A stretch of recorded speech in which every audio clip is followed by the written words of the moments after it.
Hi, Together for Peace. This is theoretical bullshit. I'm relatively new to YouTube, but I'm gonna try to respond to your atheism, faith, virtue post. I already responded to your 2 questions for atheists, but so many people responded to that. I doubt you got around to see mine, but it's on my thing. Anyway, so you started to talk about at the beginning of your video. You say that faith is you say that somebody else said that faith is not a virtue because it's not rationally supportable, and then you said you disagree. And I guess I was expecting to see some sort of demonstration that faith, to have faith in something, is rational, and I didn't see that. It felt like your video was more of a defense of the specific content of the beliefs of your specific religion, which results from your specific faith. But I think the argument that anyone would be making would be that faith itself. Now, when I think of faith or belief, to me, faith and belief are synonymous. And if you disagree, I'd really like to know what you believe the difference between faith and belief is. But for me, they're synonymous, and it means, to have a belief in something or to have faith in something is to make a statement about reality or the universe. A true or false statement, not a statement like people are good, but a falsifiable, a statement that's factual in nature and either true or false. You make a statement about reality, like God exists or something like that, and then you proceed to live your life as if with the assumption that that statement is true, without bothering to investigate or seek validation or verification or any kind of evidence or proof of that the statement is true. It's just you make the statement and then you live your life as if the statement's true. And that, to me, is what faith and or belief is. And I didn't see any sort of defense of how that is virtuous or how that is rational. You did say, you said a couple different things. You said it is a virtue to believe in something greater than yourself. Okay, that's true. It is a virtue to believe in something greater than yourself. But you don't have to have a belief or faith, an unsupported, unevidenced belief or faith to observe that there are things greater than yourself. I'm an atheist. I don't believe in God or heaven or hell or any of it, and it's very, very clear to me that there are many things that are greater than myself. You take any 101 philosophy class and you learn about things like historical and dialectical materialism and just the collectiveness of humanity and the world in general, and it becomes very, very clear that there are lots of things that are greater than ourselves. nature in itself is greater than me insofar as I am a piece of it. So if it honestly takes believing in an omnipotent, omniscient, omnibenevolent, perfect being to actually believe in that there's something greater than yourself, if it took someone doing that to get there, then I think that person has an ego problem, because it's very clear that there are many things that are greater than yourself. So I agree with you and I disagree with you at the same time.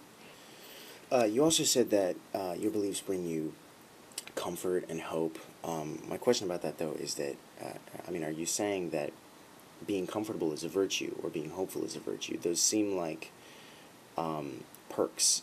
It seems like that's something that helps benefit you as opposed to faith helping you exhibit virtuous behavior. But then you went on, you said that your beliefs help you to be moral and they give you moral principles. But again, I don't think you're arguing for faith in itself, the belief in something without evidence, as being a virtue itself. I think you're arguing for your specific beliefs that, of your specific religion, which you're specifically having faith in. You're arguing content, not process here. And I would argue that you would agree that other people have faith.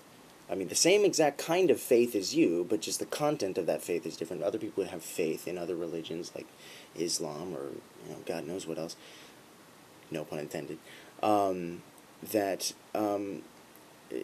they would have faith in things that you wouldn't agree with, that you would think are not virtuous principles. So I I would hope that you would at least acknowledge that faith can be a very dangerous thing in certain situations. Actually, at one point you said, or I guess somebody else said, that misery and conflict would decrease if faith were non-existent. You said that's ridiculous, and you challenged them to find evidence for that. Well, I mean, there are many examples of that. I mean, I would agree with what that person said. The witch trials, for example, took faith, and 15 million women were tortured and killed because people had faith without evidence in a certain ideal, without challenging it. They made a statement about reality. They lived their lives assuming that statement was correct without bothering to find any sort of verification or validation for that statement. That's the witch trials. A Jehovah's Witness has faith in certain principles, which demonstrably inflict mortal wounds on their body, can actually kill them. They believe that they're not allowed that it's a sin to have an organ transplant or to receive medical treatment, and so they will literally let themselves die when they didn't need to, because of their faith. The people who crashed, the terrorists who flew the planes into the buildings during 9/11. I'm in New York right now, so that's pretty serious shit. They had faith that they were going to be rewarded when it was over. So, yeah, faith. I mean, faith is demonstrably dangerous in many respects. And so, my question is, how is it? Are you arguing that it's more virtuous than it is dangerous, because millions and millions and millions of people have died and been hurt and tortured because of faith in the idea that God is on my side no matter what? I don't think, in conclusion, I don't think that I would hope that you're not arguing that faith is a valid means of determining truth from error, or truth from falsity, because it's not. I mean, I can have faith that I have magical powers. It doesn't mean that I have magical powers. What I decide to have faith in is completely independent of what is actually true, outside in the real world. So I would imagine that as a Christian, you do believe that faith is a virtuous thing. It's a good thing, but with the disclaimer that you have to have faith in the right thing. Faith is good, but you have to have, faith in what I believe and not faith in what anybody else believes. And so that's kind of a dilemma. That kind of presents a little bit of a problem, because since it is faith, and the whole point of faith is that, even the Bible says it's the substance of things hoped for. It's the evidence of things unseen. And, I mean, I think that's in Hebrews. And then somewhere else in the Bible it even says something, and I'm paraphrasing, but it says, faith is about hope, and who hopes for what he sees. So even the Bible sort of acknowledges that faith is only there when there's a lack of evidence. It's only there when you don't have good reasons for believing in what you need to believe in, at least good empirical ones. So since it is faith, how do you know what a good thing to have faith in is, and what a bad thing to have faith in is? What is your epistemological means of determining what the right kind of thing to have faith in is, and what the wrong kind of thing is? So that's my question to you, at least in conclusion.